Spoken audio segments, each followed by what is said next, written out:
Shador Sanders speeding ticket. And bro, I didn't see people talking about some. Oh, see, it's not a team leader, bro. Get out of here. I got a lot. I mean, I got a lot. I can see both sides of this one. I can see both sides of this one, but I'm with you on the. Get out of here. But we're gonna get to that tonight, man. We're gonna get to a lot tonight. Missed last week because of myself, my stupid self, bro. Forgot it was Wednesday.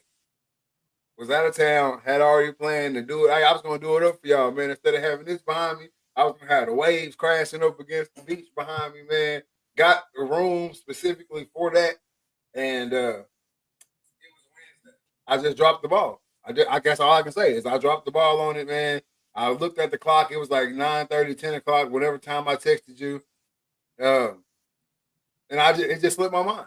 It just slipped my mind, man. The vacation got the best of me. I mean, I just figured that you weren't doing it, bro. Like, cause when you told me you were going on vacation, I had already had it set up in my mind. I'm going to do a show every night, last week. And I was hitting it, boy. Monday, Tuesday, Wednesday, Thursday, Friday. I was on, bro. I can't wait. I tell you, bro, I've been on the last 2 weeks have been phenomenal for the Dreaded Archer. Hey, that's what we like. That's what we like to hear. That's what we like to hear, man. Can't wait to hear all about it. We got a lot to get into tonight. Missed the show last week. We back this week, man. All I gotta ask is, hey, bro, you ready? Let's do it.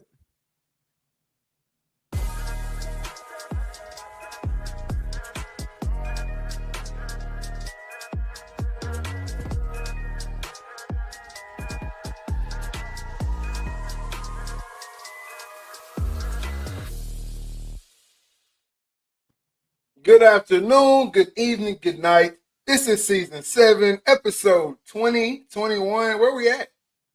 21. Episode 21 of the Reed Talk and Listen podcast. I am your host, Nick Reed, along with my brother and co-host, Trey Reed. No Killer Cam tonight. How you doing tonight, man? Bruh, I'm good, man. I'm good. Just like I said, last 2 weeks have been nuts for the Dreaded Archer. Ain't a day go by where I'm not on the phone constantly. Get off work, still on the phone. Shows after shows after shows after shows after shows, and then clipping them shits up, getting them out. TikTok going crazy, Instagram going crazy, the inbox going crazy. I don't know what's going on because I ain't really been doing anything much different than I had before. It's just something about this time of the year the Dreaded Archer be on folks' mind.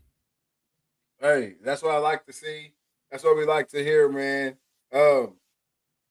We see it already up there in the chat. Let's start the news cycle hot. Why they insult my girl Caitlin Clark, man? That's coming from Hunter Harrison right there. Bruh. Because she too hot right now. Like, she was out, and while she was out, her team was like they had to figure out how to win without her. They did that. And now you put they all spark back in. You know what I'm saying? If you familiar with Transformers, you know what the all spark is. That's that they get that make that shit run. And now she hopping the offense, and everybody clicking now. And now teams that can't do nothing with them. Like, they destroyed last year's champion. Destroyed them. I would agree with that, man. I would agree. I just think that I get it.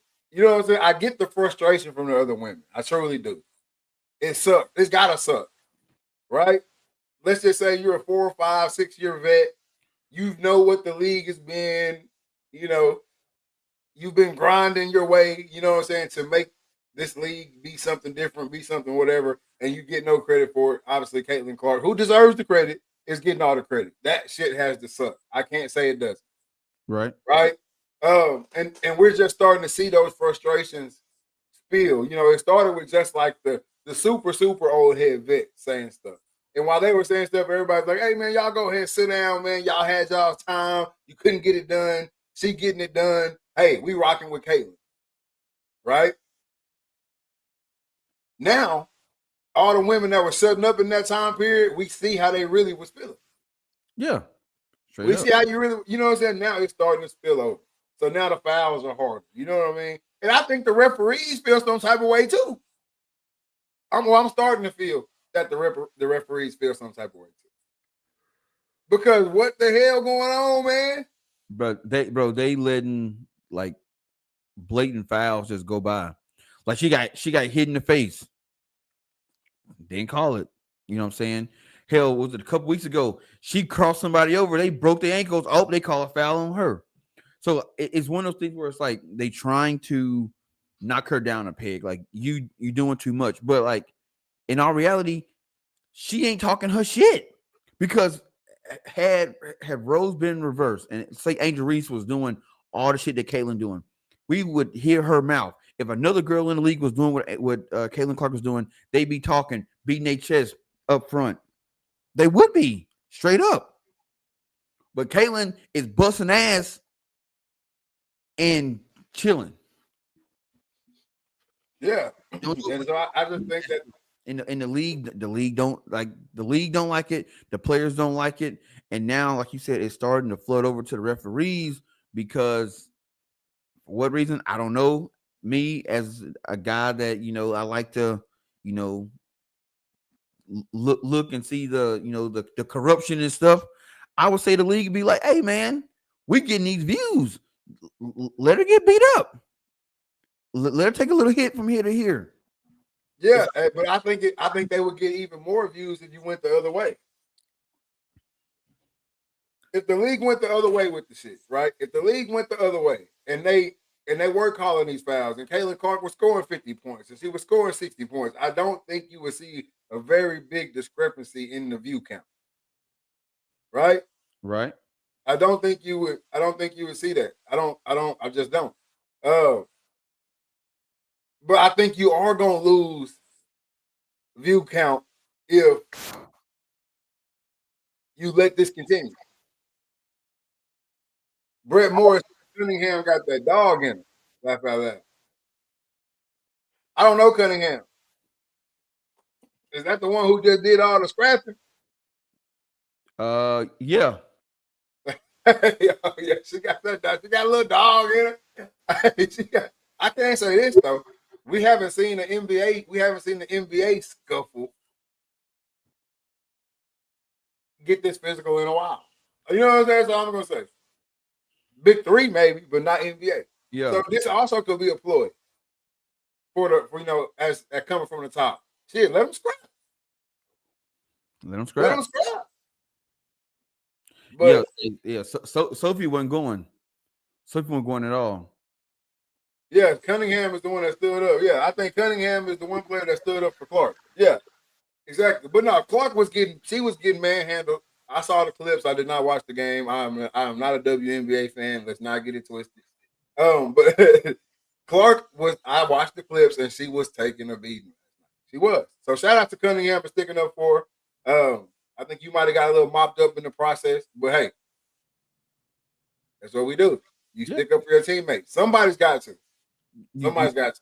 You got to be a goon, and I've heard that. I've seen people talk about that, saying like, why aren't her other teammates stepping in and helping her?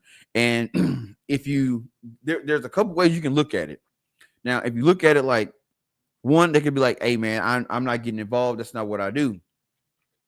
I've seen some cats say, "Well, her black teammates are kind of put in a tough situation because if they step up for her against the rest of the league, that's other black women in the league that's messing with her, then they're gonna be looked at differently throughout the community." I don't believe that, but that's what some. No, I don't think so. It's about your teammate, bro.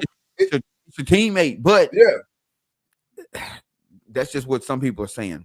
But it's about your teammate. I think y'all look like pieces of shit. If you ask me, I think y'all look like pieces of shit. Letting literally the best player, not only the best player on your team, but the best player in the league get beat up.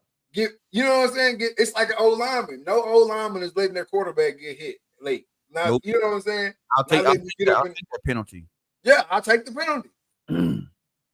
Who is the other women in that organization? If the team who in the organization that's gonna say, okay, this is enough. Yep. Okay, this is enough. Every time y'all hit her, I'm hitting you. Yeah. You know what I mean? And that's what's got to take place. But you gotta have that enforcer, and sometimes it takes one person is standing up. Like, like we saw Sophie Cunningham. She stepped up. Now the other girl's gonna be like, well, we can't not step up next time this shit happen. We can't. Because if you also got to remember, the most hatred come from within. Yeah. Oh yeah. We've been here the longest. We've been doing XYZ. She come in, they give her the house, and we just sit and we on the back burner. Because like she had the one girl that got drafted first the year before Kaylin got. She kind of just got. You were the face of the team until Kaylin got there. So she could feel some type of way too. A lot of people feel some type of way. And that's what I'm saying. The fact that there aren't more people stepping up in her defense, wearing fever across their chest, lets you know that the most hate come from within. Because, that's my teammate. But when I leave, what them group texts looking like? Where you got teammates, you got your college teammates from around the league, your homegirls you done made from around the league. What that shit looking like? When they hit you up like, man, I ain't messing with your girl. What you saying? You laughing that shit off? Yeah, man. Or you, hey, chill out. Look what she doing for, you know what I'm saying? Look what she doing for the league. We was taking charge. We was taking commercial. We was flying with the regular people. Walking through the airport, having to sit in the lobby and wait on the plane, boarding class A, B, C, D. We was on that type of time. We was paying for some of the flight. You remember that shit? Yeah, old girl had to pay her own flight. Now we're on cool out on that shit, man. Think about what we got, what we're getting. Shit, now we on the PJ eating that free Chick-fil-A. You know what I'm saying? Shit.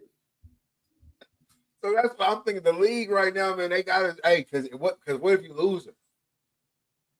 What if you lose her? What if the mistreatment? Because she can walk away from the game today. That's what they not realizing. Yep. The girl can walk away from the game today. She's made more money playing basketball than she could have ever dreamed of fucking making. Where's she from? Shit, Iowa? That's what I'm saying. She's from somewhere small, right? Yep. She done made more money dribbling that ball and shooting that ball and stunting on you hoes than she could have ever thought about making. She ever thought she was going to make playing basketball. She from Des Moines, Iowa. So, like, she can literally walk away. She can step away from this shit today. Her name is big enough. She can go do whatever she want to do now. And she got bread. She can go be She can just go train. Just straight up. Remember back in the day. Remember Don Eddie? I was just going to say, that was like Kaylin Clark Academy. And you remember that shit? And ain't nobody seen Don Eddie dribble a damn basketball at Nan game. Whenever I hear about basketball greats, don't nobody ever bring up Don Eddie. Bro, she can start Caitlin Clark Basketball Academy today, and it's $1 million company tomorrow. It's $1 million company tomorrow, and she don't even have to be there. It's just this is my workout. This is what I do. You can buy, and I don't know what Don Eddie. I don't know if Don Eddie the camp traveled around, or if you could buy into the camp and you host it. You buy into the camp and host it. There you go. Bam. Caitlin Clark Shooting Academy. Boy. Shit, I got a girl hooper. I know we signing up. Yep. You see what I'm saying? It's she can literally lead the WNBA today, and it's gonna be in shambles. Angel Reese, she's not gonna sustain. It's not gonna sustain. Nope. It's not gonna sustain. It's just not. Because she playing for the cameras anyway. Ain't no way in hell you missing them layups. I know that shit on purpose. We don't know your name if that's how you really play basketball. Exactly. Easy layups. We don't know who you are. You don't make it out of Maryland. You don't make it out of Maryland if we don't know if you play basketball like this. You don't go from Maryland to LSU. Mookie don't want you down there. Ain't that who at LSU? Yeah, Mookie. Mookie don't want you down there at LSU if that's how you hoop. Y'all don't win a natty on your back if that's how you hoop. So she playing for the cameras anyway. So the Angel Reese shit not gonna sustain. And at the end of the day, you need the Kobe. Caitlin Clark is the Kobe. Yep. You need the one who going to the gym. Who at the end of the day, basketball is what we hanging this shit on. Angel Reese can get a deal tomorrow that say you can't play basketball. No, we're gonna give you $20 million to be a model. You're not playing basketball no more. And it's over with. She gone. Yeah. That's what I'm saying. Like, you need the Kobe in the story.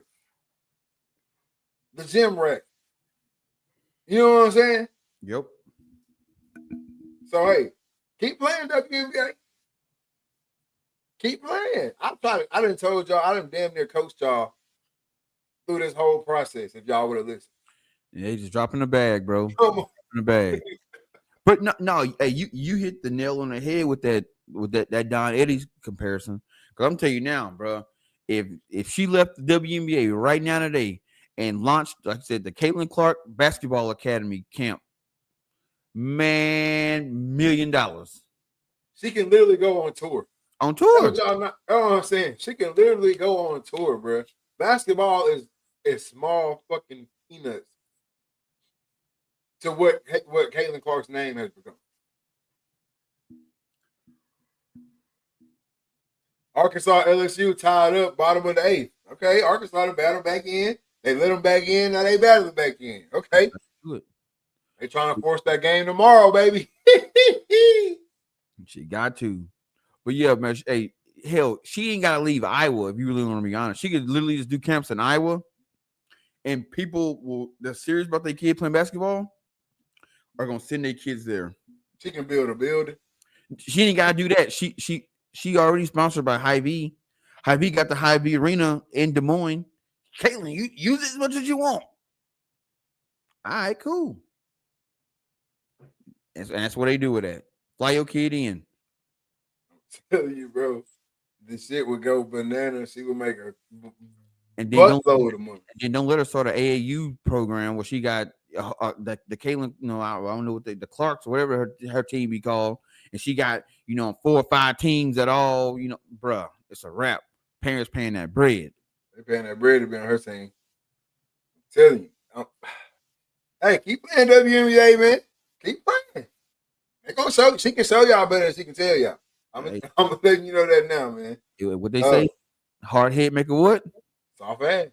I'm telling you. Hey, man, but in other news, Shador Sanders cops a speeding ticket going 101 and a 60. Something like that. It's becoming bigger news than it probably should.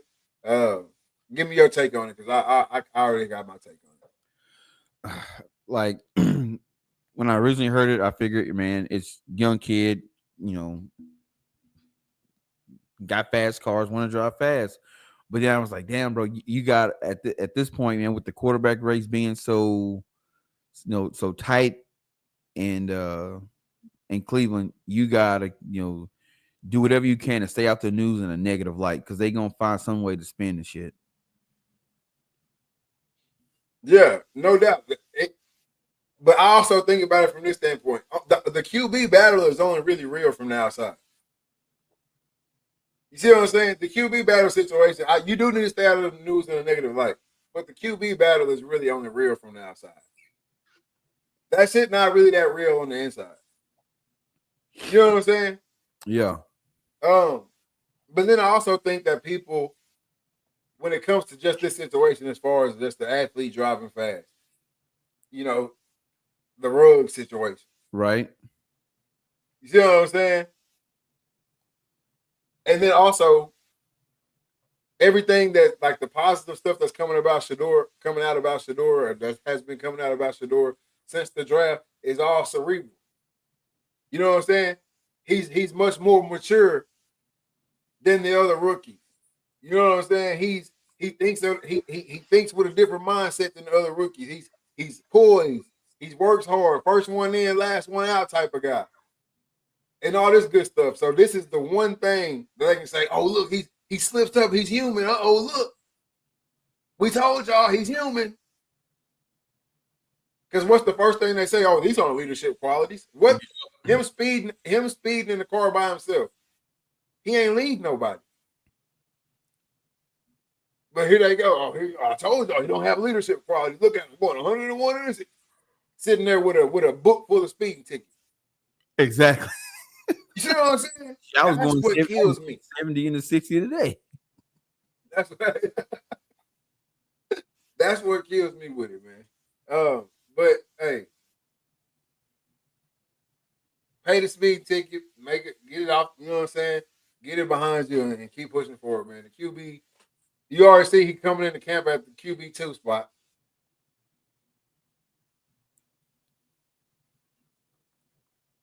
The only time you can stop Shador is when football season is not in. That's it. The football season is easy for this dude, man. And you know, at QB2, and say he ends camp at QB2 going into preseason, into the season. You know, Cleveland. Shit, bro, you're backing up Joe Flacco, who's fucking 50. You a game away. You a play. You a play away. Hell, go, hey, and I'll do it like this. If you go ahead, start Flacco. As soon as he take a big sack and his back get to cramping up, we got to push Shador in, and then he go in there and blah, blah, blah. Hey, he hot. We can't take him out. Bro, it's not even going to be like that. Shador is going into the season at QB1. But for the same reason I always tell you why you can't have two real big-name QBs on your squad at the same time. Because then you don't have no QB. The first interception Joe Flacco throws. The very first interception Joe Flacco throws. Or the first game that they struggle offensively and they get beat 28-3 or 34-3 or whatever. You know what I'm saying? The first game where the QB play is prominent. The reason why we lost. The stadium going to turn on his ass. Yep. Put Shador in. We drafted two quarterbacks. What you doing with Flacco in the game? They're going to be on your top. They're going to kill y'all in Cleveland. We ready to be good, man. What you doing? So, Shador is going into camp QB. Going into the season QB1. It not show as hell come out there, preseason game and light some shit up. Yeah, that's what I was gonna say. If he come out preseason and light some shit up, it's a wrap. Because the backups play the whole preseason, most of the preseason games. And then I saw some guys saying why isn't he taking snaps with the ones? Why ain't he taking snaps with the ones? Man, look here. In the NFL, there ain't too much difference between the ones and the twos. Not that much of a difference. It ain't too much difference, but it is a difference. Yeah, it ain't in nobody's favor but his. But they saying he going against the number 2 defense. He throwing the ones. He throwing the starters. He going against the defense. Yeah, he going against the defense. Them motherfuckers ain't coming off the field. Y'all know how the football practice work. Especially in camp, especially if you win them cats that you try to make his contract year, you ain't stepping off, you ain't letting none of these cats that's younger than you trying to hop in and steal your shine. Come on, man. Hey. They said the same shit when he was coming out of school. They said the same shit when he was at Jackson State. Every time he gets somewhere, they try to find a level up. It'd be different if he was in that level up. It'd be different if he was at the big schools. Go to the big schools. It'd be different. It's gonna be different in the league. He ain't gonna be able to do that shit like that in the league. Oh shit, he's going against the twos in the league. He ain't gonna do that shit against the ones in the league. So when he do it against the ones in the league, he wouldn't do that shit against his daddy. That's what they're gonna be on next. Against his daddy. Yeah. He wouldn't make it back in because ain't no more levels after this shit. Yep. Now they gotta go back in the day. Shit, if his daddy was out there, I promise you we were making them throws. Oh, the game that got soft. The game bad. You know what I'm saying? It's catered for the offense. Defense can't do nothing. Yeah, man. I'm sick. I'm low key. I've been done with the old cats, but I'm so done with the old shit right now. I'm so done with the old shit right now. Charles Barkley done did it for me. What he done? Charles Barkley talking about the ring culture shit, dog. You didn't read that shit? Man, Charles, it's hard even me to even get the shit out because it's a fucking oxymoron. Charles Barkley talking about ring culture. That shit don't even go together. How he know? How you know what anything about ring culture? Like you ain't never win no ring, bro. The only ring he got is a Hall of Fame ring. You ain't win no ring. Mobley, what it do? He know about some ring culture, bro. The old school cats, I'm done with them because we let some of the old school cats who really were side characters, speak on this shit like they was main characters. You know what I'm saying? Yeah. No matter how you want to cut it up, dice it up, man. Charles was cold. Charles had this. He a side character, bro. In Michael Jordan's story, Charles Barkley is a side character. All these little cats we talk about, like people still bring up Tony Kukoc's name. Bro, you a side character, bro. You Andrew Wiggins. Use it. What they call them? NPCs? Yeah, bro. Come on, bro. I hate being in the conversation with old heads and they start talking about all these old school cats and they start bringing up random names. Just throwing out names of cats who played.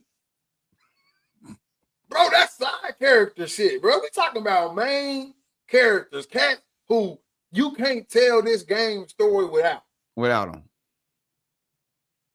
Man, Kenny Jones, man, with the Pistons. That boy was bad, boy. Jump out of the gym. Oh man, he had one game, man, where he hit like 6 threes in a row. They always got an attribute. That's contribution to the game. He had one game where he had 6 threes in a row. Bro, they time to an attribute. They time to an attribute. That boy could jump out the gym. He was fast as touch basketball. They tied to an attribute like that means shit. Bruh. Nobody in this day and age, in the new era of basketball, like when our kids are telling their kids about basketball, bro, they're not talking about Andrew Wiggins, bro. Think about this right here. As much as this cat is a top dog on his squad, they not my boy in Cleveland right now, Spider, Donovan Mitchell. Yeah. Bro, unless he go on in these next 5 to 6, 7, 8 years and really and put that Cleveland team over the top and win some shit, bro, you're gone in history. You watched. But back in the day, if Donovan Mitchell was out there playing, we gonna throw him out. When we talking about the old school, shit, Donovan Mitchell, boy, he had Cleveland, boy, they was winning. Shit, one year, boy, they went 20, 30 straight. Could nobody beat them. And didn't do shit in the playoffs. So if it was like it was in the old day, fast forward 20 years, Donovan Mitchell sitting on TV with no rings, with a fucking voice. Like he did some shit. Charles Barkley shouldn't be on nobody's sports show. No, talking about winning. You were literally in the spot you are. 1, because you know basketball. 2, you speak. I guess he speaks. I don't even know if he know basketball. and you just you are a household face name. Everybody knows the round mound of basketball. You more so know his nickname. The round mound or rebound or whatever they call that shit. The round mound or rebound. You known for rebounding. You Angel Reese. And you got a story, and you get a voice in the story. Then there was another old cat on here talking about the leaving teams to get the rings and all that shit. Bruh, you can't use Michael Jordan and Steph Curry, two people, or hell, you can even throw Tim Duncan in there, who walked into great situations. The shit came to their front doorstep. That shit, that's a lucky chance that your organization actually drafts teams properly to win. That shit just don't happen. That your team actually goes out and gets the guy that you say, hey, go get. At the right time. Not 4 years later, not 3 years later, but right now. At the right time. Steph Curry said, hey, man, we need KD. Them cats sent them boys out there on a plane to New York.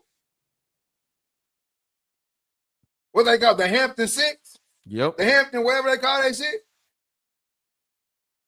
Hey, where you at, bro? We pulling up on you. Shit, it's the same shit with Jordan. Hey, that's what I'm saying. I need to go get Rodman. I need him. Because the Pistons, the bad boys, was on his top. All them times he wasn't making it to the finals that people never talk about. He was getting his head beat in by the Pistons. And Celtics. Hey, we need Rodman. Go get him. When he got Rodman. Gotta get him. I need him. Gotta get him. See what I'm saying? Then they draft Pippen. But did they draft Pippen or he get traded too? He got traded from the Spurs. Or no, the Trailblazers. Portland. Yeah. So it don't always work out like that. So you gotta go. KD, if he stays in OKC, do they win a ring? Maybe. We can all say maybe. But we see that they just now get back there right now. Yep. So is you know what I'm saying? Does KD win if he stay in OKC? Does Bron ever win if he stay in Cleveland? Because think about this: if Bron stay in Cleveland, Kyrie don't never go there. Right. None of them, you know what I'm saying? None of the cats that was there when he got there are even there to try to win some shit.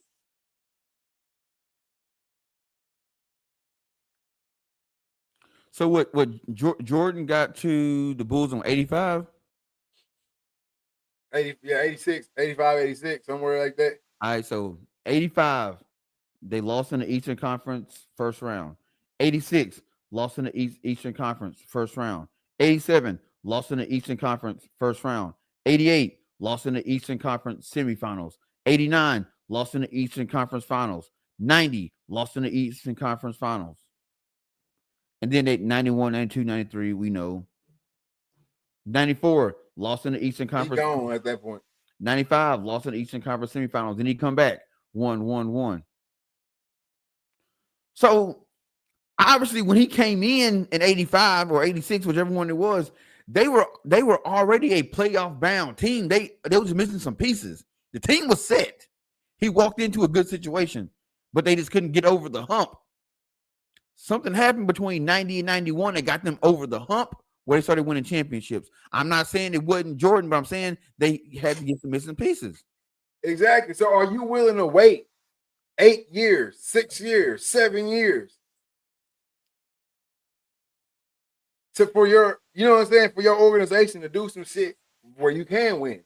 Or do you go somewhere where they already finna win? You know, they need you to win. Yep. You that missing piece. You that missing piece. My boy Cam said, my guys got a link soon. For sure. But it just irked my nerves where I'm just like, these old cats gotta chill, bro. Cause some of y'all really ain't supposed to be talking on this shit. Some of y'all really have let the media over the years make you forget who you really was. Yep. Straight up. That shit be killing me, dog. Like I don't. That shit touched me. That shit touched the nerve of me reading that shit today. Bruh, I honestly believe that, like, if the media, like LeBron, all these like old guys that's reporters and got podcasts and shit like that, they be for LeBron because you supposed to know basketball. It's not about them liking LeBron. They all like LeBron when that camera cut off. Oh yeah. They all like LeBron when that camera cut off. But the basketball world is Jordan's world. It's Jordan's world, and everybody else just living in it. Well, it's really all the old motherfuckers' world, and everybody else just living in it. Yep. Well, he finally coming out of his cave, and he's gonna be he's gonna be a broadcaster next year. They gonna hold him off the mic as long as they can. Why? And why is that? Because he gonna kill the game. Bro. The worst thing that could possibly happen, because the sports media has strictly gone to comparison and talking shit. Yeah. There is no coverage of real sports anymore. Comparison, talking shit about. Yeah, they ain't talking X's and O's and none of that shit. It damn near don't even matter what you can do. It's about what you can't do. So what happens when Jordan comes back and the first motherfucker to open their mouth to say he wouldn't have made it back then, or it'd be a lot different if he was playing back when you guys were playing and try to nudge Jordan. He'd be like, man, we'll kill us. What does that do to the world? Because now you can't. Everybody out there has been arguing that your whole foundation is crumbled, is done, out of here. Shut it off. Now there's nothing else to talk about. Fucking ESPN might go dark for a week. There's nothing. If he will, I feel like he gonna come out and it's gonna rebut everything that has been said these past 20, 30 years. Yep. Because he loves basketball first. That's the one thing about Michael Jordan that you can hang your hat on. He loved the game of basketball, right? And I bet he stayed away from the media this whole time because media is not for basketball. It's just not. I mean, it's not for any sport. Basketball. Football ain't so bad. You don't really hear too much shit about the old heads in football. The only sport I ain't gonna say only, it's two sports.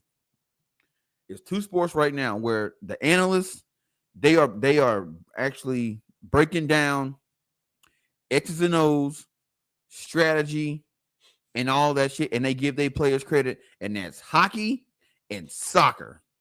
And soccer, they take that shit for real. Like you can't bad talk nobody. Like it could be a no name who make a badass play, and you can't bad talk him.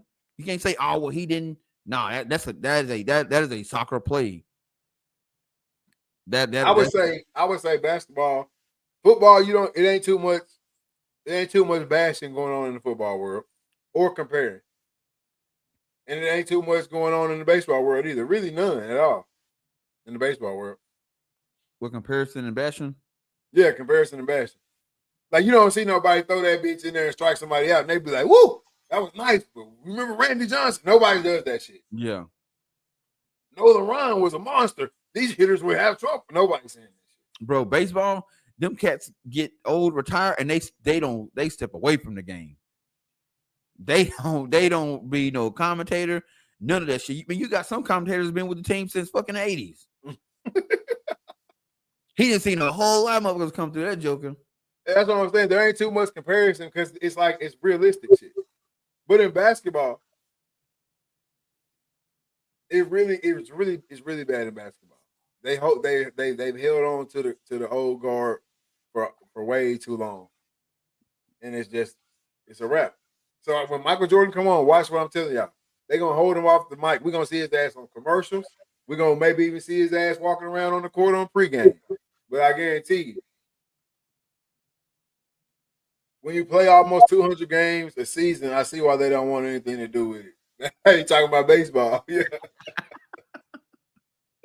But nobody walks up to the plate and hits the ball, and then somebody compares him to Babe Ruth. Mm-hmm. Hell, they don't even go back to Sammy Sosa. Nope. That shit just don't happen. They hit the ball hard. They hit it far. They hit it like they hit it. You know what I'm saying? They don't do that shit. In football, the guys that are great, they great. Nobody really compares them to. I mean, I will say this about baseball. They'll say it without hesitation. We ain't never seen no shit like this before.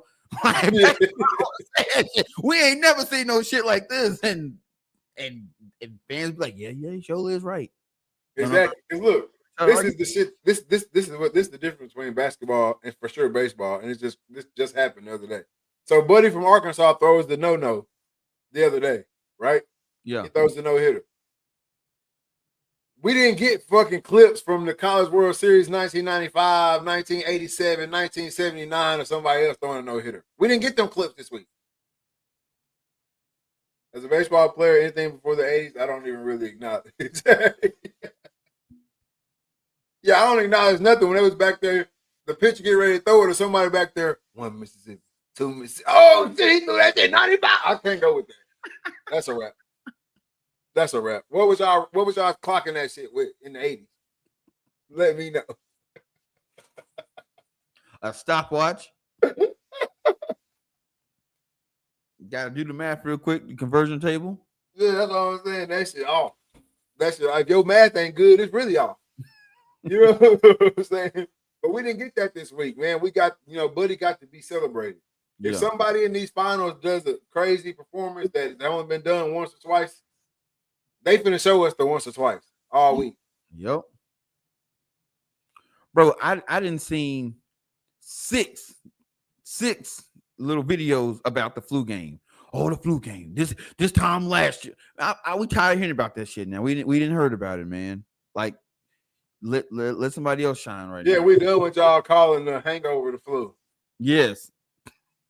Been done with that shit. Cause I ain't never, bro. The flu, bro. That motherfucker was hungover. Man, we out here battling COVID. Y'all talking about the flu. Come on, man. But no, I hate that, man. I hate that we give guys that we would never give in today's game.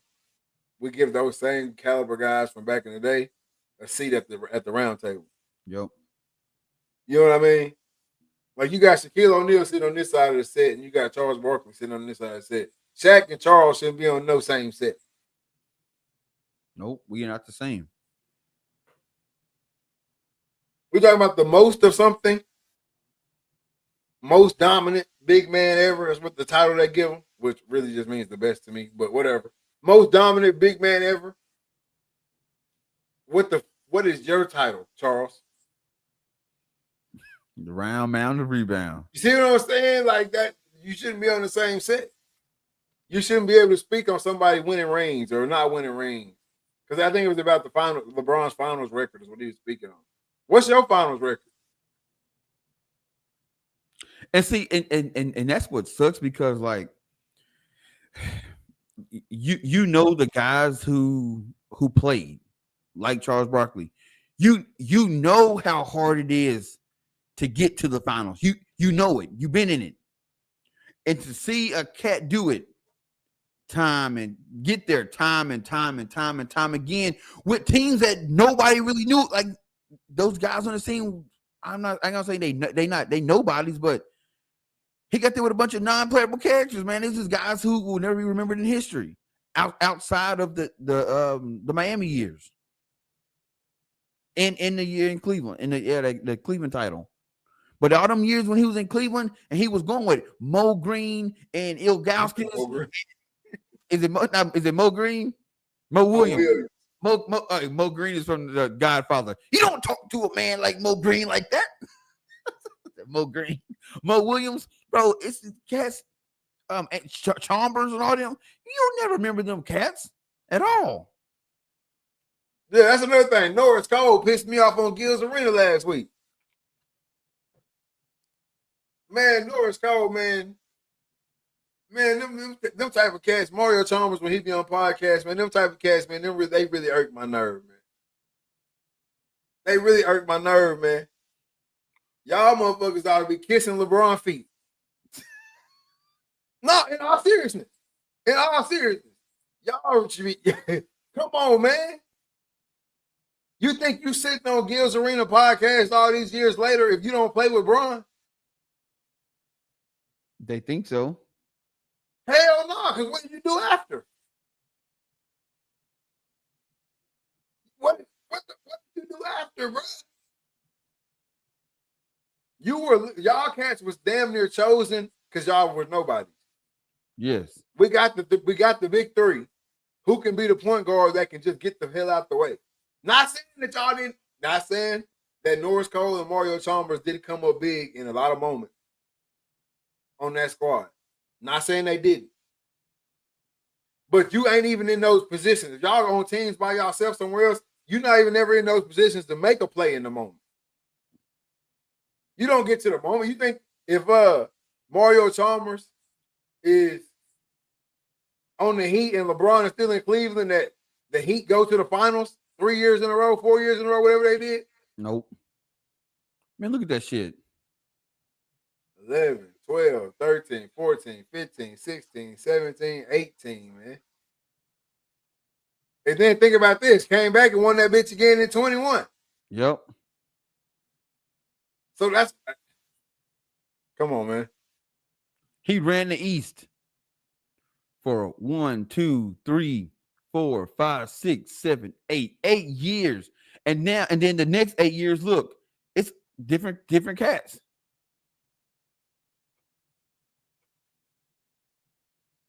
Bro, they know how hard that shit is.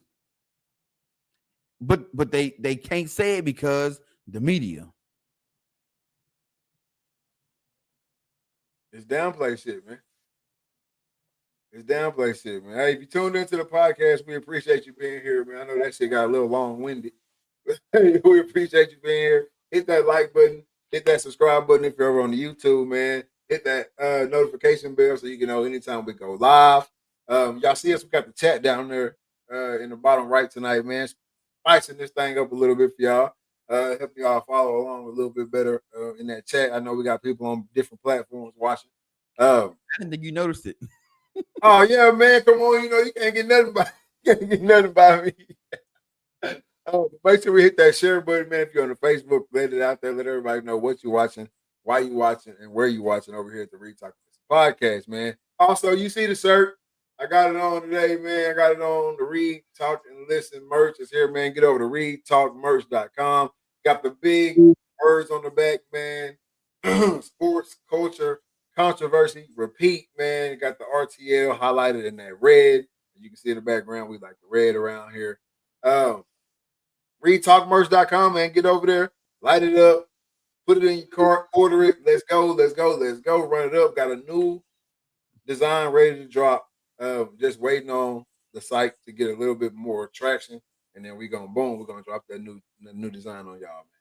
But get over there to readtalkmerch.com. Also, make sure you get over to dreadedarcher.com, man. Got the new shirts dropped over there, man. Whisker biscuits, and gravy going crazy. They sound like hotcakes, boy. God.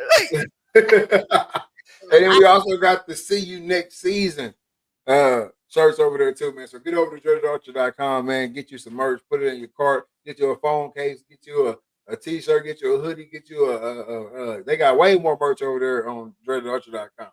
All right, so get over there, check it out, man, and put it in your cart, send it to your crib, right to your front doorstep, brother. So, Joe. You are now tuned in to the RTL Podcast. I got to get back to the notes. I went a little bit too far off script. Man. Hey, the NCAA football team payment, man. First, let's talk about that. Oh yeah, so I'm combing the I stay up combing the Instagram streets and Facebook streets, and I saw a thing where it said something about like now the players, not players like the guys on the field, but the actual gamers can actually influence the payments that teams get. Start digging, come to find out that NCAA football, so EA Sports got kind of like a contest, or I don't know what you really want to call it, but they're going to pay a team $50,000 they're gonna pay $50,000 to the team that gets played with the most. You know what I'm saying? So, a lot of people is like, oh, we can actually influence a school getting some bread. So, like, that's what it is. So, you got people saying, oh, I'm gonna play with Kent State. Well, let's all go play with Akron, whatever. The first team that gets 7 million plays is gonna get the $50,000. And that sound like a lot, but when that's probably gonna happen in 1 week. So it's gonna be over 7 million games in a week. Easy. It's gonna be a lot, and I wonder how they're gonna market it, like online play, or it's gonna be online play, dynasty mode, all that. Like, which team is getting clicked on the most. So it's whatever it is. It's gonna have to be on Xbox Live or whatever PlayStation got. It's gonna be a PSN network. That PSN. Yeah, it's gonna be on the network, but I think that's pretty damn dope. I think it's just gonna encourage people to pick more teams, because I think like last game it was on like a handful of teams people were actually playing with. It was like Ohio State, Notre Dame, Alabama, Florida, the big schools. You know what I'm saying? The Coastal Carolinas didn't get no much love. Bowling Green, the only people that's playing Bowling Green, the cats that go to school there. Honestly. So yeah, I think it's gonna be lit. I'm excited about the drop of I keep wanting to say NC but it's college football 26. I'm ready for it, man. It's got a lot of new updates to the shit, and then this just adds, another little twist to it, another little twang, makes you feel part of something. Everybody wants to be a part of something. So if you can add something to the game that makes the people feel more connected with the players, man. I think that's a huge deal. I think that's a huge up for them. I don't know how much more up they can go from the drop of 25, because obviously everybody was waiting on it for over 10 years to get that game, man. So hopefully they can double it. I know they got to purchase it out of me already. So hopefully they can double that, man, double down on it, make the game better. And then one of these teams gonna get some help. And like you said, it might not help too much for a huge school, but hey. But if you school like Coastal Carolina, Akron, or hell, Akron, they already in some trouble. But Bowling Green or Marshall, UMass, shit, 50,000 into this program. That's some scholarship money. Exactly. Even if it's just busting it down to the players, that's a little different. Something. You gotta think about that. Like you just said, NIL scholarship. That's a little different. That's a little different when you think about it like that, right? So if you really love your team, put on shit. If I'm a college, we gonna have the whole student union lined up. Shit, just say in between. We both picking the same team. Playing against each other, we both picking the same squad. That's it. Shit, double it up. I bet they'd be able to see that though. Like, damn, it's fucking Alabama Central got a whole lot of cats playing. Anybody even heard of Alabama Central? Yeah, the rules are the rules, baby. They play. You know what I'm saying? I don't know. The rules is the rules. But the NCAA is also under a class action lawsuit. Oh, it's settled already. Already settled. All right. Already settled. Oh yeah. So have you been keeping up with it? I have not. All right. So basically, it was a class action lawsuit. It was called the House versus the NCAA, and basically the attorney was like, "Hey, look, man, for like he wanted to go back to like 2000, but they came to a settlement to go start from 2016 up until last football season. So if you played football if you was on a NCAA roster between 2016 and now, you were part of a class action lawsuit that just resulted in $2.8 billion. So if you divide up, so I think I did the math between 2016 and 2024, if you divide up like 70-man roster, you say? Right, yeah, somewhere in there. 70-man roster out of the 300 and something college football team, Division I college football teams out there, that means these players will be getting a check for about $70,000 a piece. I don't know about you, but for that cat who in 2016 who didn't do shit, that's and it's what you call it. It'll be you're gonna get a check for every year that you play. So if you play 4 years, you're getting 4 checks. You're getting it broke down 4 times. So you could be if you played all 4 years, you're gonna be getting what you call it. Whatever 70 times 4. Yeah, 70 times 4 is 70 divided by 4. Yeah. no, not 70 divided by 4. Because you're getting a payment for every year. But you're not getting 70K every year. They gonna say each player can get probably a max of 70K. That's what I would think. If they do a one-time payment. But I would say each player can probably get a max of 70K, and then you would do the 70K divided by 4, and you're gonna get a 17K check 4 times. You're gonna get 4 checks. What did they just give you 70K? Or if you played in 2016, that was your senior year, you're getting 17K, 17.5 to be exact. You're gonna get. It's gonna be just like the NCAA game lawsuit from back in the day that we was involved in. Because when I did the math, I just did it for like a one-time payment. So it'd be a one-time payment of $70,000 per player. If they just go by, if you play in this year, everybody get a piece of the settlement. You get one-time payment of $70,000. Now I'm pretty sure I read it that they're gonna get multiple, like each year you get a payment for each year. But I'd rather just take the lump sum. Just give me. Just divide it up. If it's 300-some thousand players, divide that 2.8 billion up, and everybody get a one-time check, 70K. I'm Gucci.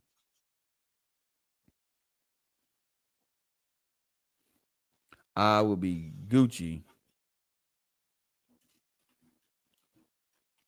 I'm doing me a little math over here. Hold on.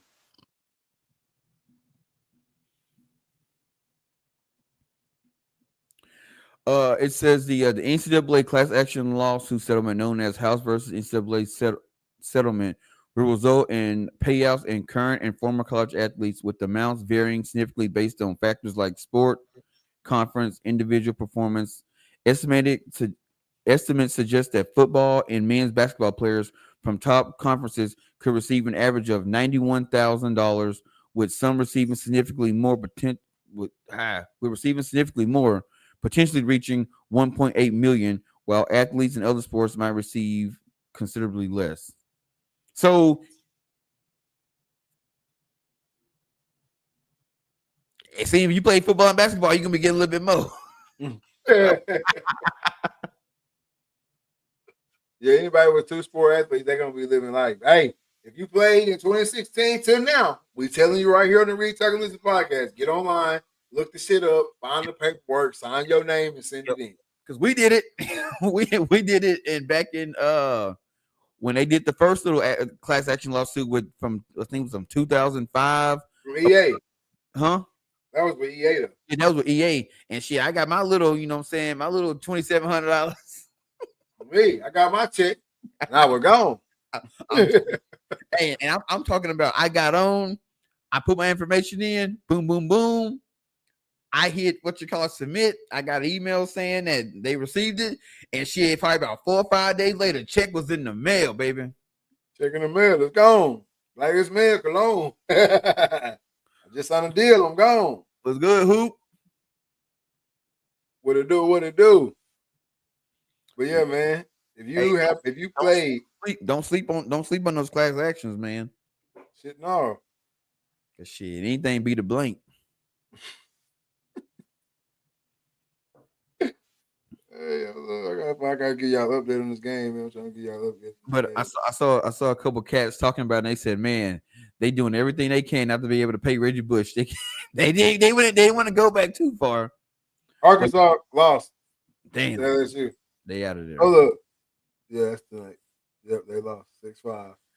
Yeah, but yeah, the group that was filing this lawsuit, they they were trying to go back to 2000 because it was like, a whole lot of cats missed a whole lot of money regarding, NIL, but I think they settled for the 2016 because of that EA settlement that we all took, a not a couple years ago, but back in when they, 28, was it from 2000 to 15?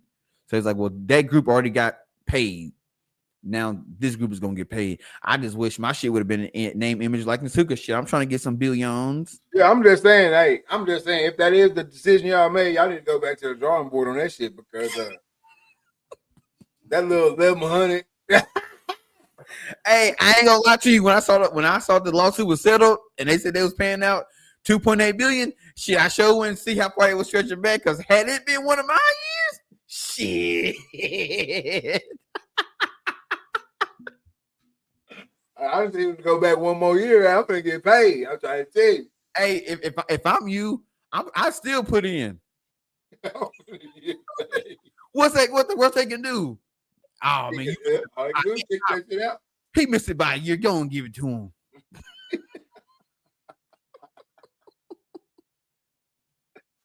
Get your bread up. Hey, get your bread up. Don't get fed up. You never know. You put your name in there, you might get a thing. Hey, Mr. Reed, we owe you. You're what they say. You are privileged to 1.8 million. How you want it? Wait 1 cent. Shit, right to my door. Do not pass go. Do not collect 200. Hey, don't think I won't file no paperwork. They don't think I won't file no paperwork. I wonder how many cats is gonna file and see if it go through. None. That's why it's gonna be me. Just say. Yeah, I played between 2016, 2019. Hey, let me hear. How much digging that? Yeah, they gonna do some digging. Leave that shit. They gonna do some digging when they give out that check. Hey man, but I hope all the kids. Oh, they ain't no kids no more. I hope all the men who were involved in this lawsuit, the former athletes, I hope they do get their compensation, man. I hope you know what I'm saying because that's a huge deal. When you think about it and look back on it, you remember stories. My college experience wasn't that bad as far as like being hungry and shit. But when you look back and you hear all the stories about, struggling in the dorms and being hungry when the cafeteria was closed and getting that career-ending injury and not having nothing to go home to and all that type of shit, I do hope, all the people who can get compensation, I hope they get it. Oh, yeah, for sure. Yeah, my college experience was different because at the academy, we were technically in the Navy. So we got a paycheck every month. So when the cafeteria was closed, we had a whole folder in the locker room that had just to-go menus. And shit, boy, we had them jokers rolling. Chinese food, Italian, everything. Crab cakes, steaks, bring it on. Exactly, man. Hey, I just, you already know, if you in my family or around my family, ain't nobody gonna let you go home. Exactly. So if anytime I hit up anybody back from the crib or whatever, like, hey man, I need this, I need that, I need whatever. You know what I'm saying? It was like, yep, whatever. So the going hungry part for me wasn't a real thing, but for a lot of people it was. And so I hope they get the compensation. Hey, did Mama ever tell you that story about the time she came to SAU and took me to Walmart to go grocery shopping? Mm-hmm. Hey, bro, this dude did not. He lived down the hall from me, man. He lived down the hall from me. So moms come up. We go to Walmart and get some groceries and shit. So I don't even remember him asking, could he go? I just remember him was walking out behind us and get in the car. So we at Walmart. And Mama, y'all, you need this? Yeah, yep. Put stuff in the cart. So he gets to the cookie aisle. So I like Chips Ahoy. So she grabbed the blue bag of Chips Ahoy. He could hit me in the shirt. I'm like, no, man. Tell her to grab the red ones. They soft. The blue ones, my teeth hurt.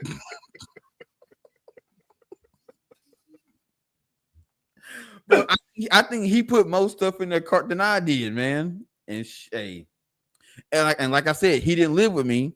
He lived down the hallway, but hey, he protected them groceries like they was his. Hey man, y'all come back and trade for shit, man. Yeah. I can come around that. Exactly. Yeah. Hey, bro, the cat came to the door, man, with a paper towel. Hey, man, put some of them chips on. Yeah, put those chips on here. I know they're in there. Shit. Man, boy, hey, I'm telling you. And I said I didn't have it bad, but I know some cats, bro, that they ribs was touching, bro, late at night. I didn't.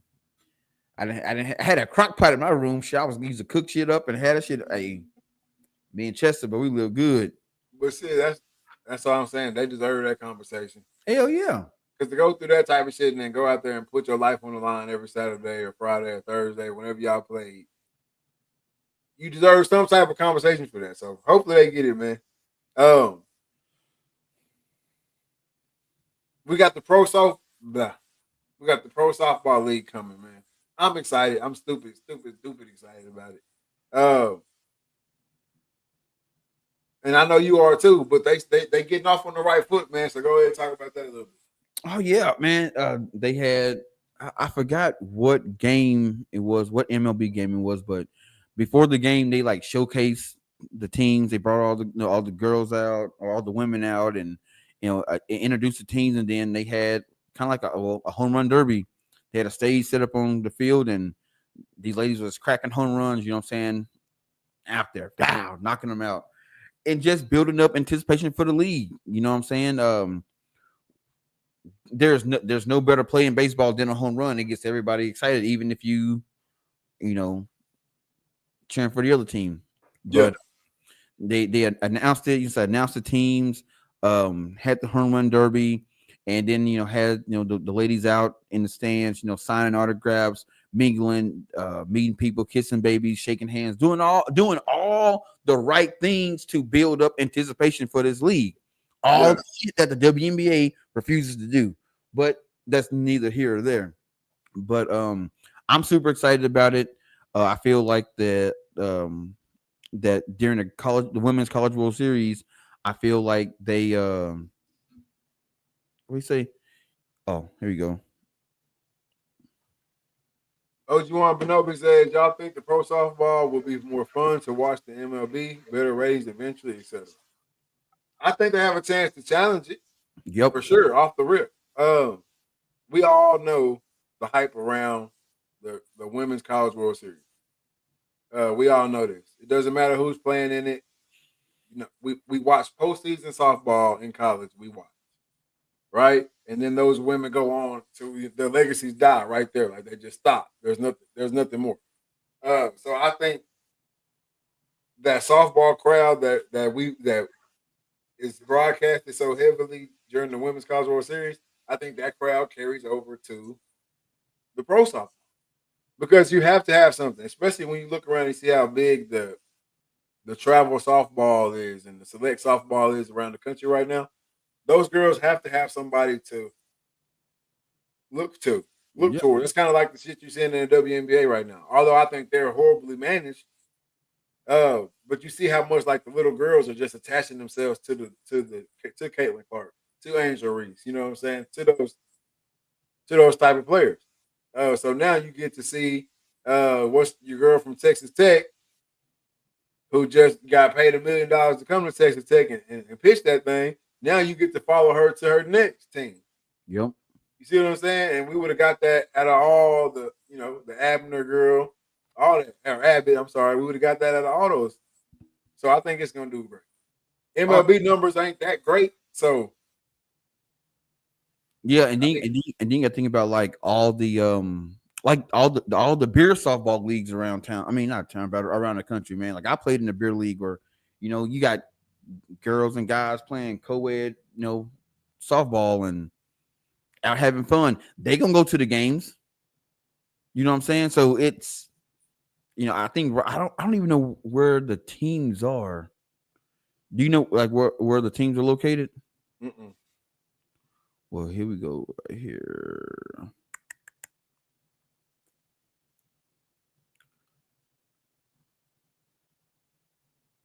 This has got the Blaze. So you got the Bandits, the Talons, the Blaze, the Volts. That's it. Oh, shit, only got 4 teams. So They all their games gonna be played in Wichita, Kansas. Every game. That might, Wichita can. Oh, they doing a tour. there So you go. so they're gonna play. One damn. They played a game today. They play tonight at 8:00. Well, that's the dumb. They already starting off dumb. Damn, I had hope on y'all. And then they play tomorrow at noon, and then at 2:30. And then they play Friday, and all those games in Wichita, Kansas. Then June 20th through the 21st, they'll be in Norman, Oklahoma. Then they're going back to Wichita, Kansas. So they're rotating between Wichita, Kansas, and Norman, Oklahoma. And then they'll be playing. I guess they're having some kind of doubleheader series in Rosemont, Illinois. Then they're going to have their playoffs in Omaha, Nebraska. And then their championship is going to be, well, not even a championship. That's just they got the schedule all crazy. They playing in Seattle, then Omaha, then Seattle, Salt Lake City, Round Rock, Texas, Round Rock, Tuscaloosa. So basically what they're doing is they doing a tour. Basically, is what this season is. But they already messing up. How the hell y'all gonna play tonight when y'all know the World Series going on? Yep. Boy, Cam said got that YouTube love coming through. Appreciate it. That was the vacay. Oh man, it was chill. It was chill, man. Just hey, no phone action, away from the work, away from the tech world, away from I wasn't away from my camera, but away from the tech world for a little bit. And just let the airwaves clear, man. Just chill, man. Got to watch the girls play in the water, build sandcastles, build, sand turtles or whatever. We made a big little sea turtle out there on the beach. But no, man, just chilling, kick the feet up, man, and just 5 days or nothing. Straight like that. 5 days or nothing. We played mini golf one time. We went and did put whatever. But other than that, 5 days of just chilling, feet in the sand, music playing, little Mickey Lobe on deck. You know what I'm saying? Just chilling, man. Chillaxing. But all the reason they played today, it was a makeup game. So they did a makeup game today. But yeah, all the locations they're gonna be playing this year is gonna be Rosemont, Illinois, Wichita, Kansas, Sulphur, Louisiana, Chattanooga, Tennessee, Norman, Oklahoma, Omaha, Nebraska, Seattle, Salt Lake City, Round Rock, and Tuscaloosa. And it seems like these are places where they plan on getting teams at. So they're doing like, I guess, a round robin or a showcase this season, just hopping from stadium to stadium or state to state to build anticipation, which is what you do as a new league. I guess you could just pop up and start playing, but now you're giving everybody a little bit of taste of everything. Yeah, you give them a little taste, and you also get the feel for that city. Yeah. You get the feel for that city. So the cities that come out and they really support it and really, you know what I'm saying? The best team's gonna go there. Yep. So shout out to them, man. Norman, Oklahoma, though, that's that's baseball. That's a good softball spot. And tickets are not that expensive. Hell, they shit $22 a ticket. That ain't bad. Hey, Pleasant Grove. This is random as shit. But Pleasant Grove's new starting QB, he'll move in. He a junior. 6'3", 220. That's a grown ass man.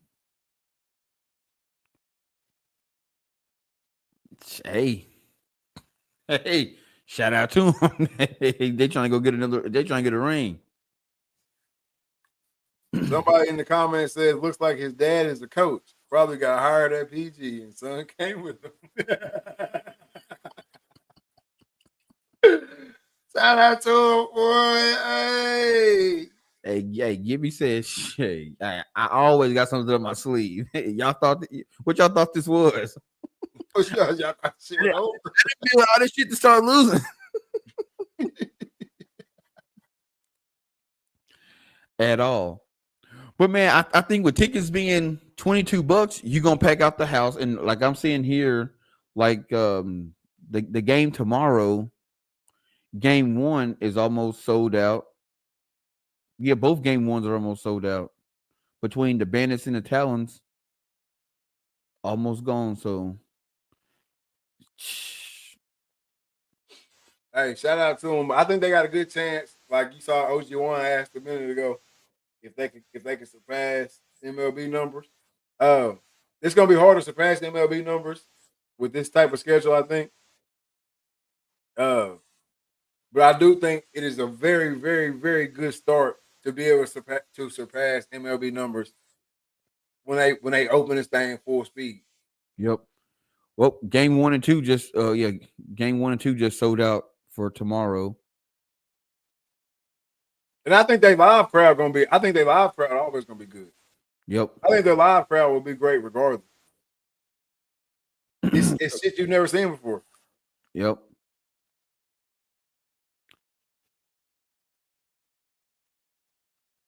Most definitely.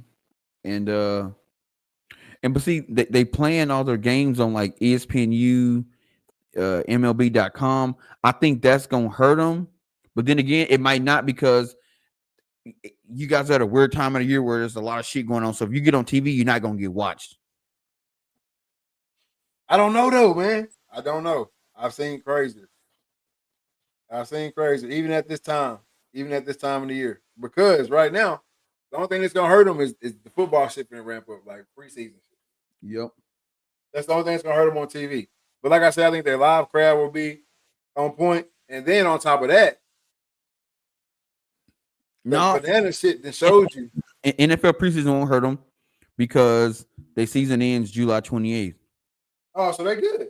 Yeah, they fine. They good. Hey, Banana Ball has showed you that you can build a following like a live following. Yep. So even if the TV numbers, because they're gonna fudge the TV numbers at the beginning anyway. Even if the TV numbers aren't outstanding, I guarantee you, like you just said, those games are sold out. The games will be sold out. We just haven't seen it before. We haven't seen it before, and you know that, like I said, there is a group that is going, like, there's a population that they only give a damn about softball.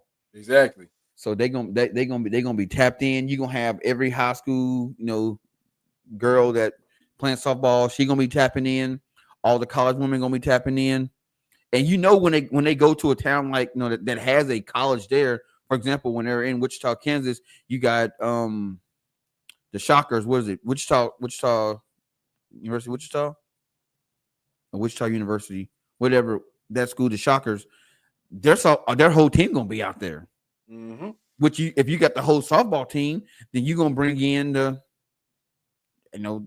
whole school gonna be there. Well, I mean, they on college break, but still, a lot of people live in that town. So they're gonna be there. OG1 says there will always be baseball purists, but I think softball is more enjoyable for the masses to watch. Oh, I sure. agree.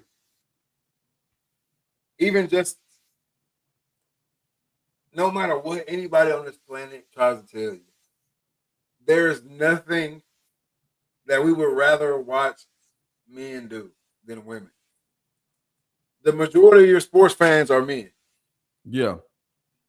There's nothing more we would rather watch women do it than a man. I don't know what y'all, you know what I'm saying? I don't know what y'all do at home.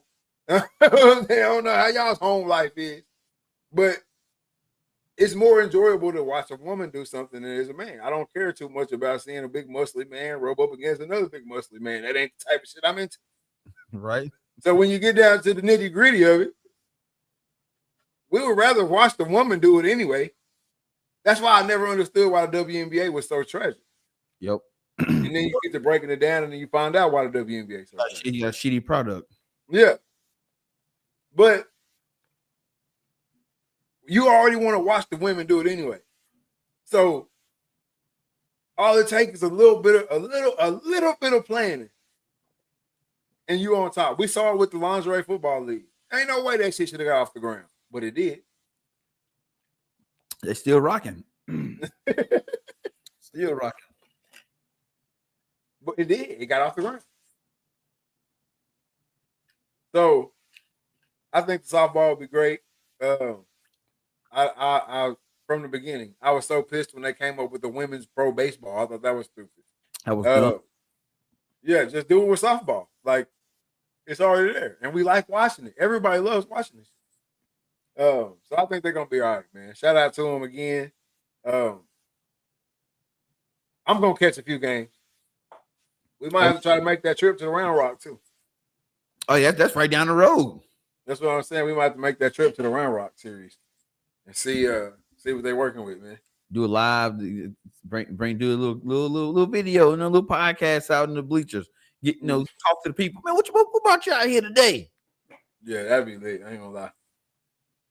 That'd be lit. Shout out to them, man. We're gonna try to catch that. Let's go ahead and try to get that on the schedule, matter of fact. Sure. I guess we'll talk about it. It's kind of lackluster. But NBA playoffs is coming to an end. We at the finals. 3-2 the Thunder's way. Have they figured out how to put out the Hallie fire? Or is Hallie gonna come out in this game 6 and take it to a game 7 and do what he does best? They got to take it to a game 7. They got to make it dramatic because ain't nobody really watching it, bro. Like, this is the first NBA finals in a long time where I don't hear nobody really talking about it like that. You know what I'm saying? Like, I'm in and out my stores. Ain't nobody asking me like, "Hey man, what you think about the finals? How's it gonna go tonight?" Ain't none of that. Like, I think more people are focused on waiting for football. Yeah, this is a real basketball fans final. Yeah, right here. If you're not a real basketball fan, I'm talking about like you tune in on Tuesday and watch the Hornets, or they ain't got the Hornets no more. Watch the what's Charlotte the Hornets? Yeah. You were turning on to watch Charlotte and New Orleans play. I've watched every second and have enjoyed it. It's been great basketball. Maybe so. Maybe it has been some good games. But it's something about basketball. That's what I'm talking about, like the side characters. Nobody really cares about the side characters. Facts. The only person in this finals that we even really gonna give a chance to not be a side character in history is SGA. Even if the Pacers win this championship, Hallie gonna be a side character. The league already showed y'all, bro. We not giving this dude. We not finna get this dude nothing. I don't even believe that most underrated shit was voted by the players. I think the league put that shit out. For real, he don't fit the mold. He don't fit the bill. You hear him talk, bro.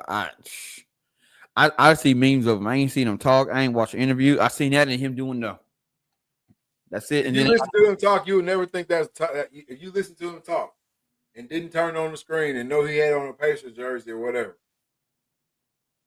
you would never think he was a basketball player. You would never think he was in the NBA. I know his daddy's stuck in 2005.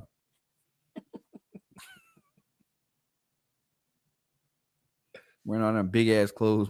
And that's why I think the NBA, like the finals, is not what it is, because, like I said, today side characters get no love.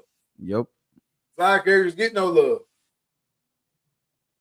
He said, "Which voice we talking about? You know which one? That interview voice, that sponsor money voice, baby." So, what's the whole thing with him looking like Osama bin Laden? Why they be? They just, bro. He's just a walking joke at this point to everybody. Nobody takes him serious, even after everything he's done in these playoffs. game winning shots, game tying shots, coming back from 21 down, coming back from 30 down. It's a cap on you, bro. They already put a cap on you. Yep. So this finals kind of been lackluster. And you're not gonna hear people talk about it too because it's Indiana and it's Oklahoma City. Yeah. You see what I'm saying? Not only they're small markets, but it's all basketball markets. It's not only that small markets, bro. It's just teams that you don't give a shit about. Yeah. The only reason the Thunder even got any type of hype off rip is because they got KD, Russ, and Harden. That's it. Other than that,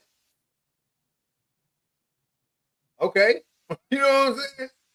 Indiana.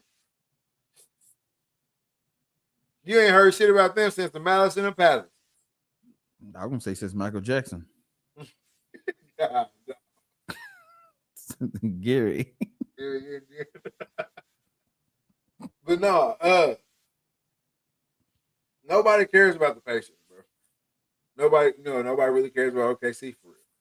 People, I think right now the league trying to figure out a way to get Shea up out of OKC. Probably. After this finals, hell yeah. I promise they're gonna try to get his ass up out of OKC. And what is contract looking like? Shit, he gonna be the most super max motherfucker you could ever be. Is it up this year? Oh no, it's not this year.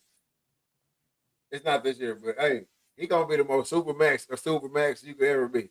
He won the MVP. He play all damn near all the games. All pro, all star. Yeah. Get ready for it. Says SGA, the Oklahoma City Thunder star, is eligible for a massive contract extension after winning the MVP. He can sign a 4-year, $293 million extension this offseason or a 5-year, $380 million extension in 2026. The 5-year extension is a supermax deal and would make him one of the highest paid players in NBA history, according to Sports Illustrated. So, shit, I'm taking that 5. Yeah, he gonna take the 5. Gonna have to. But hey, he just OG Wambanobi just said. But if OKC wins, wouldn't the co-stars get a little more juice, more marketability? Yeah, they could be more marketable, but their market won't grow. See what I'm saying? They it's Oklahoma City, dog. It's Oklahoma City. The market can't grow unless the city grows. See what I'm saying? Yeah, but see, a lot of times though, like I see what he's saying. Like if they win a championship, will the side characters be able to branch out and go somewhere else? It don't work like that. They're gonna be like, you did that in OKC, and we've seen it throughout the years. You know what I'm saying? Like I look at OKC. No, he's saying where the co-stars get more juice, therefore the team gets more juice. Oh no, that's what I'm saying. They're gonna get a little bit more juice, but it ain't gonna boom their market up. Nope. Shit, Caruso gonna win one. He gonna dip the hell out. If I'm him, I'm getting up out of there. I'm done. I got my ring. I'm NBA champion. I got nothing else. Cause don't he? Oh no, he don't got one with Braun. Yeah, he do. Didn't he get one in the bubble? In the bubble? I don't know if he was in the bubble.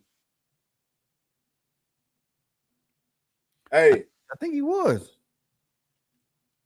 Caruso better stay where his ass at. Even though Braun just gave him a huge cosign on the pod.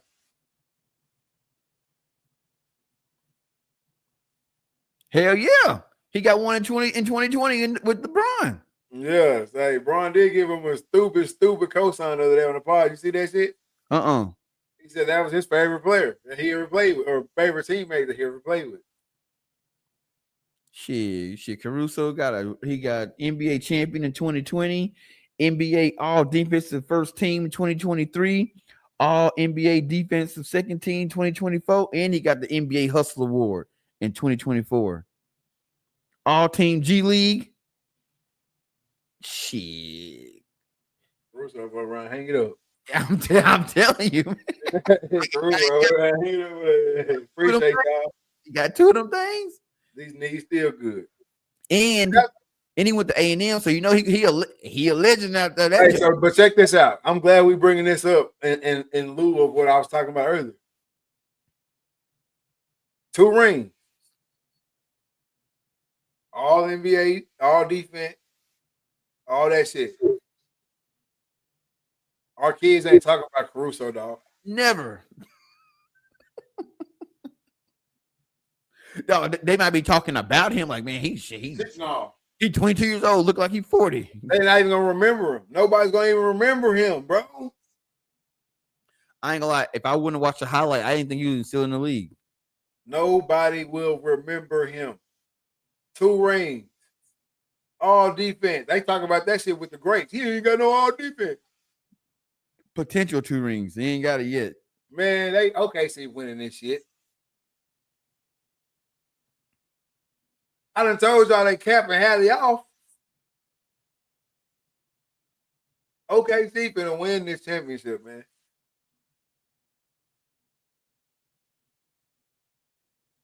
Caruso got 2 rings.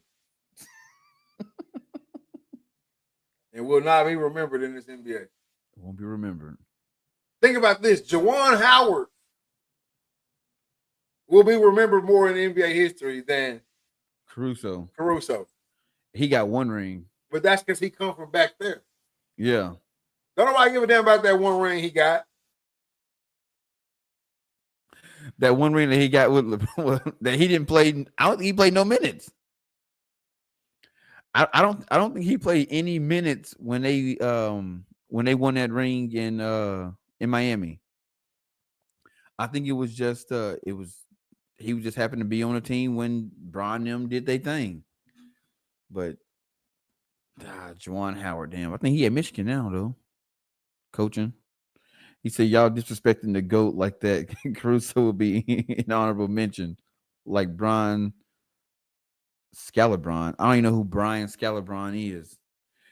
Caruso will not get remembered at all. He is not going to be what you call it, honorable mention. No one's going to give him no honorable mention love at all. Bro, he talking about Scalabrini. Who's He's Brian? talking about Scalabrini, dog. He ain't talking about. He's talking about Scalabrini. He an honorable mention. But he another one of the cats they bring up from that old shit. That why'd you bring him up? Who? He bro Scalabrini. He's like John. Hell no. The big red head. Yeah, bro.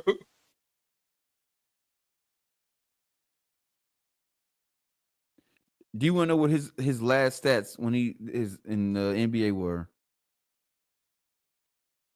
What? He averaged 1.1 points, 0.8 rebounds, and 0.5 assists. But he remembered and he talked. I mean, he gets talked about because he's from the old guard.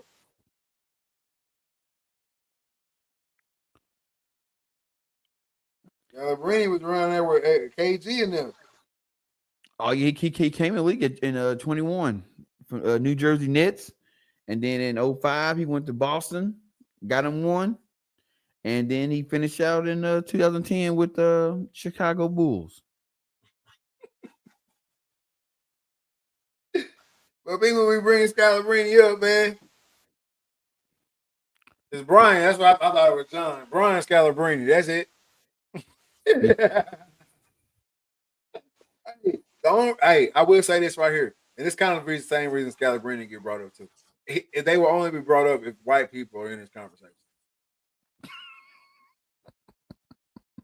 Because no matter what, man, hey, the white people gonna pick it. It's just like a black dude in hockey. Which, hey, it's another black dude in hockey, man. The black hockey player dude pissed me off on SportsCenter too, man. What'd he do? Talking that big boy shit about Brian. That motherfucker, they barely let you in the game, so you better chill. Did he just win? Did he win a Stanley Cup? I don't know what he win. I don't follow hockey at all.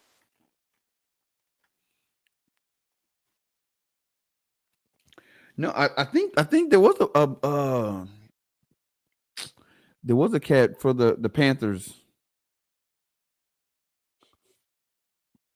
but I don't get me lying though. Yeah, I don't follow hockey at all, bro.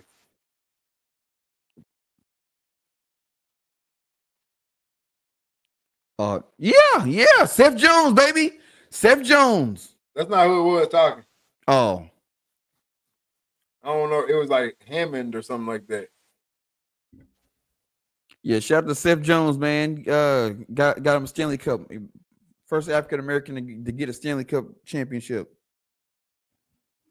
Actually, I think this is the second one because they won last year too.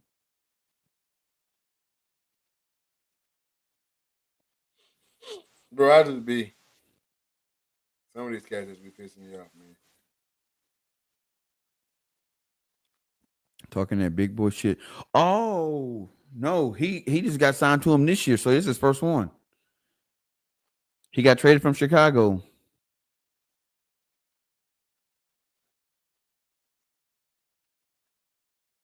and he scored the first goal in Stanley Cup this year. Shout out to him, baby. Shout out to him, man. And he actually black.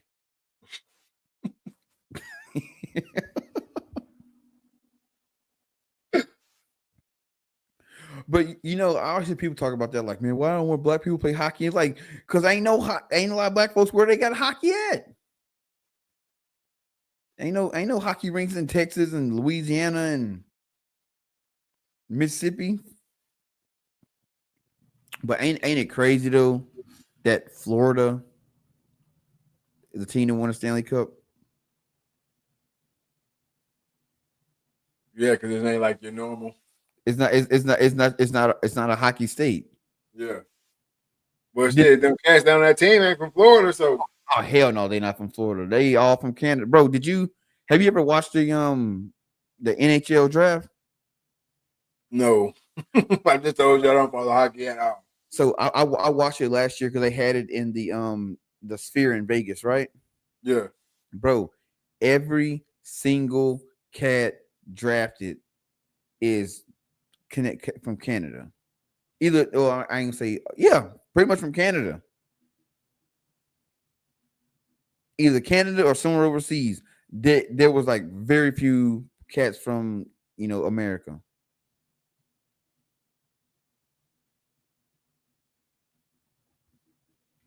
In the first round. The first round was all Canadians and cats from Florida and not Florida, but from foreign countries.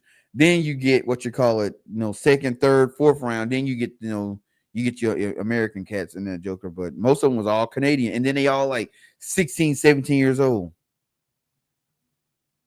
Which then you start looking at it like, well, that makes sense because you look at like Sidney Crosby. Bro, I swear when I was like 8 years old, he was on the front of ESPN. I mean, a sports illustrated. Like, bro, how you still playing, bro? But then he came in the league at like 12. Mm-hmm. It's been around a long time. See it, the kid. Motherfucker, damn near 50. Still hitting that joke. Yep. Before we get out of here, man, we got contract trouble still rolling around for the Cincinnati Bengals, man. What's going on there? We seen all the things starting to come out. Like, are we even gonna get to see Stewart play this season? Is he gonna sit out and enter the draft again next year? Man, what's going on in Cincinnati? Man, the more I dig into it, this is all I'm gonna say. One, he either got a stupid ass agent or somebody in his family is in his ear because bro, it's never this serious, bro. Like if and I get it because his complaint is the wording in the contract about the guaranteed money that if he violates any team rules, then his guaranteed money could be voided. Yeah. I do agree with I don't like that wording because when you say team rule, is it oh shit, I'm late to a meeting? That's a violation of a team rule. Is my guaranteed money, up for stake, or is it like serious team violations? Like what does that mean? And I think when him and his agent asked for clarity, they just said, it's what the rule. I mean, it's right there, violation of team rules. So clear it up, and the Bengals feel like they don't need to clear it up or give it a better understanding of it. which is wild to me. Yeah, it's why you think they clear it up real quick. Like, oh, this is what that means. So to me, if you got some funky wording in the contract, and when I ask for clarity, you refuse to clear it up, I feel like you're trying to hit me in a do little twist. You're trying to hit me with the okie doke down the road. Shit starts looking grim over here. All of a sudden, I'm like you said, I'm late to a meeting, and we got problems. Exactly. So he ain't. People keep saying, "Oh, you're getting paid enough. You're getting no. It ain't about the money. It ain't about money. It's about the wording in the contract." And he feels so strongly about it. He's like, you know what? Shit, if I gotta sit out and not sign and enter next year's draft, shit, I will. But I think that's what makes it even seem more shady. Because that's the stakes that's on the table. Your first round pick is willing, and that'll just be a lost pick. Yeah, it's lost, gone. You know what I'm saying? you wasted that pick. That pick is a waste. Exactly. So with him being your first round pick, not only do you not want to see that draft pick just go wasted, but your first round pick, mother, you need him. Yeah. And which that's kind of what he said. Y'all drafted me first, so I know y'all need me. So why are y'all so stuck on this one particular thing? Like it's weird because most of the time it's a money thing. Teams don't budge on money, but y'all won't budge on a damn the way the contract is worded.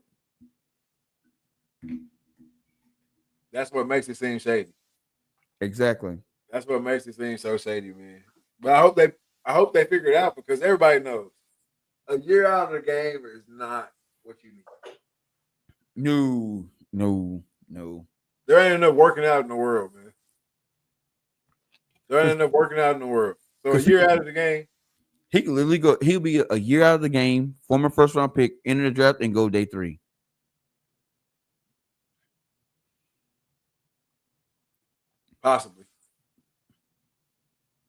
possibly. Because there's some teams right now licking their chops like, oh, I hope you don't sign. But here's my thing. If he don't sign a contract, could he go back to college? I think it's too late for all that shit. Or once you declare it's that's the thing now where you can go back. I'm pretty sure if you go undrafted. So I don't know if he even missed. You know what I'm saying? I don't even know if that's an option now because you are drafted. I don't know. He ain't signed, so I guess he's not a pro. I don't know. Oh, okay. So it says Shamar Stewart was drafted by the Cincinnati Bengals in 2025 NFL draft, but has not signed his rookie contract and is currently in a contract dispute with the team. He could potentially return to college, but that would require legal action against the NCAA. Yeah, he ain't no. He ain't going. By the time they get that shit set up, the draft will be back. Yep.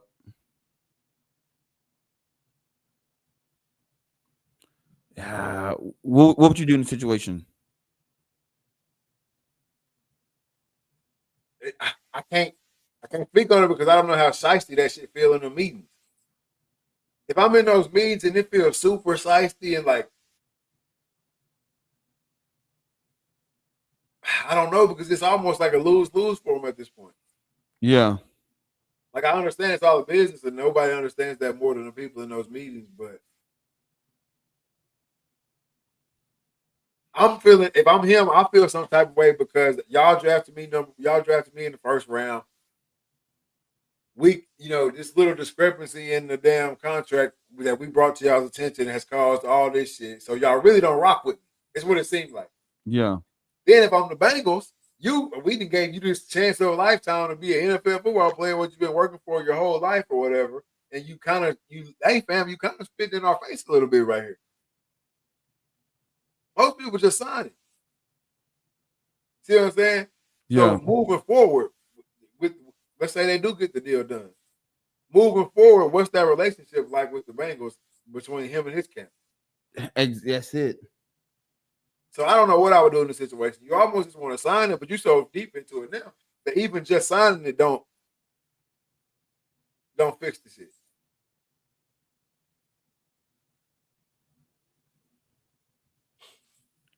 Hold on, I'm reading this thing real quick, saying because it says actually that he actually might have a chance to go back to college.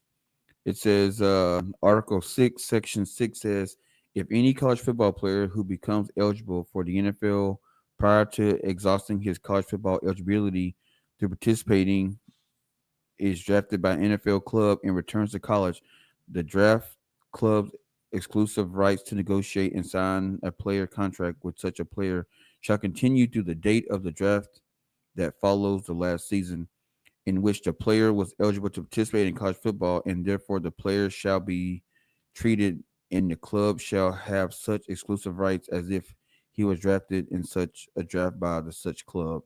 So if he go back to college and play, he still got to come out and deal with their ass again.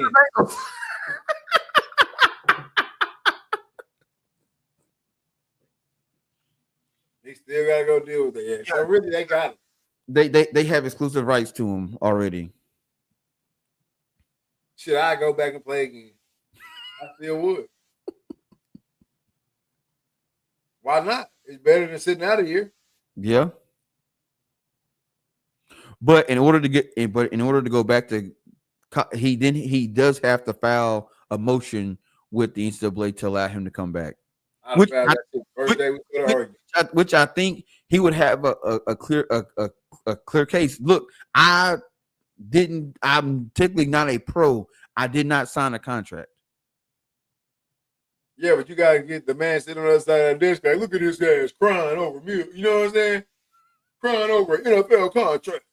Denied. Yep. Take your ass back. That sucks for him. He still, even if he go back, he still got to come out and deal with the Bengals. Yep. That's tragic, man. Bro. To me, and that's why I believe, because his agent want him to sign. Because I get paid, so I don't see his agent not saying don't do it. I think he got a family member in his ear, or he just might, or he could just, or he got a real agent. Like, you know what I'm saying? Just like, man, I wouldn't sign that because we not clear on what they talking about. Yeah, like I can't tell you what to do. It's your, but I wouldn't do it. I wouldn't sign it. That's where they at with it, man. But hey, I hope they figure it out because he really in a bad situation. I feel. Yep. It started off rocky and it's just getting worse. The longer it goes out, the more turmoil it's gonna be, regardless of the deal they make. Yep. In my eyes, man. But you know what time it is. I gotta have my mental health checks, dog. I gotta know how you been. 1 through 10. Personally, what's going on with you? Physically, you taking care of yourself. Business-wise, what you got coming up? Man, personally, man, it has been a hell of a roller coaster around the Dreaded Archer camp, man. Just, work and everything. And then, of course, found out, it's going to be another, addition to the family. So, letting everybody know, and everybody's super excited about that. And so we're all super excited. We told Macy she's super excited. So personally, man, we're sitting at about 10 right now. I mean, you can't be, what I'm saying, more, you can't get no better than that. And then, business wise, not business, physically, man, feel good. Hitting the gym, Macy, she decided she wants to get into powerlifting, so we hitting the gym, and it's wild because instead of, saying like, hey, Dad, I know you work out. I want to work out with you. Can you give me like a workout program? She gets on, Google and just starts finding different workouts. So she wants to do like chest, upper body workouts, and then her calf muscles, or she wants to do like arms and squat. I'm like, no, you doing it all backwards. Like Monday is upper body, Tuesday leg day, Wednesday rest. Just saying like a regular split and all that. And so working out with her, she's like, I gotta work my calf muscles. I'm like, why? Why are you working your calves? Like just a day of calves. There's not that many workouts for calf muscles. But it's but we've been having fun at the gym, and she kind of get to see her dad in action. Like, oh, like he actually be getting it in the gym. So it's always fun, and but I feel good, getting my cardio in, getting ready for this elk hunt here in September. So super excited about that. So physically, man, I'm probably sitting at about let's say about an 8. And then business wise, man, I mentioned at the beginning of the show, but man, these last 2 weeks have been, well, hell, it's not even been 2 weeks. It's all last week and then this week. So about a week and a half, and it's just been nuts, man. Just show after show after show after show. Dropped the Whisker Business and Gravy t-shirt. It just took off. TikTok took off. I got cats hitting me up. They want to get 50, 60 of them, put them in their shop. So trying to figure out the wholesale pricing on that. And then just, like I said, the shows have been just great. The guests have been great. After each show, I'm having, companies hit me up. They want to do, some kind of partnership. So I'm having them on the show, and then we're gonna sit down and get the talking turkey, as old Ray would say, get the talking that turkey. And man, it's just been great, man. I had big guy in the auto industry, man, Trent Cole, what I'm saying, reached out and got to chat with him on the phone about the industry, and it just feels good when you got big name cats like that. That's like, hey man, we watching you from the background, bro. We watching. So this has been great, man. This week full of shows. Next week full of shows. So I mean, it's just been good. So for Dread Archer, man, business wise, it's all tens, man. Green Arrow going up. That's what we like to hear, man. That's what we like to hear. For myself, personally, um, like you said, just got back from vacation. Gotta love a good vacation. Clear the mind a little bit. You know what I'm saying? Get ready to kind of get back in that grind mode. Been in grind mode for a few months straight. Got that week off and just ready to get back in grind mode, man. Everybody's healthy, everybody's happy, man. So no complaints for me. Got to give an 8-9 right there on the personal scale. Physically, I feel great. Definitely need to be in the gym for sure. But I feel great right now. I love the hotter months. As the weather heats up, everything starts feeling a little bit better, a little less joint pain, a little less hard to get up out of the bed in the morning and stuff like that, man. So physically, I give myself about a 7 or 8 on the physical scale. Just feel good right now. And then business wise, man, can't complain, not one bit. Everything is everything. Just dropped some previews for a wedding last week, man. I think that went amazing. Just getting all the photo shoots I've done, just getting those things out. Took some more photos today. Had a couple of events with Washington, the nonprofit that we went out and did. So just getting that kind of stuff tightened up and buttoned up, man. And then hey, drop the RTL merch. If you got one, man, I super appreciate that. We appreciate that. Cool. Like I said earlier, more designs on the way. Just trying to get that website situation figured out just a little bit more. But right now, man, we got the statement tees going crazy. I wish I could. You see it on the back right there a little bit. Boom. You see it right there. Sports, culture, controversy, repeat with the RTL highlighted in red, man. Hope y'all can see that. But yeah, man, the statement tee, that's our statement. RTL, you see the big red colors on the back. Got them in all different kind of colors. Get on there. Even got the oversized tees. You like the oversized heavy tee? We got that. If not, it's the comfort colors, the great feeling, high quality t-shirt, high quality merch, man. Get over there, rtlmerch.com, and get you some, man. But other than that, if you booked with me, hey, I'm looking forward to working with you. If you haven't booked, get over and book now. And if you've already done the shoot, like I always say, man, get ready to be blown away with some amazing photos. Man. So business wise, I gotta give it a 9, maybe even a 10. Green arrows going up, man. Having a good time right now. Straight up. Well, you got anything for the people before we get out of here? Yes, sir.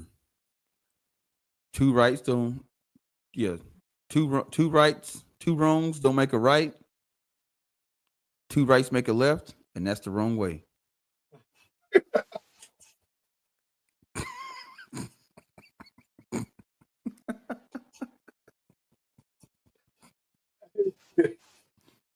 Y'all heard it here first, man. Two wrongs don't make a right. Two rights make a left, and that's the wrong way.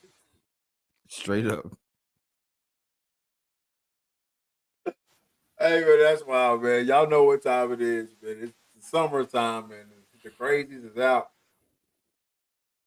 The more hot, the hotter it gets, the more crazy shit start happening, man. So just protect your people, man. Grab them kids a little bit tighter. You shouldn't see the same person on aisle 3, 5, and 7, then again out in the parking lot, man. Everything is not a coincidence. All right. Hug your loved ones, man. You never know when it's that last time. And just take care of each other, man. We gotta take care of each other this summer, man. Y'all heard it here first on the Read Talk and Listen podcast. We're gonna do better this summer, man. We're gonna take care of each other. That's what we're gonna do. Yeah, for sure. All right. And with all that being said, this is season 7, episode 21 of the Read Talk and Listen podcast. I'm your host, Nick Reed, along with my brother and co-host Troy Reed. No killer cam tonight. We are out.